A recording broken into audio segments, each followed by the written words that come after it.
Elbette korrupsияга каршы, кылмыштуулукка каршы күрөштө көрө турган иштерибиз көп жана көрүшүбүз керек.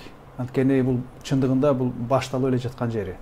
Так Райым Матраимов боюнча айтчу болсом, менимче чындап бул жерде башкача 21-жылга караганда башкача кырдаалда, башкача жол менен алып келинип кармалып жатат. Менимче бул чындап эле жоопко тартуу аракети болот. Мурдагыдай качан мурдагысында 200 миң төлөдүп эле болбогон акчаны төлөп, анан чыгып кеткени 2 миллиардты кийинирээк төлөткөн дагы. 260 миң. 260 миң сом төлөп чыгып кеткен. Менимче андай болбойт.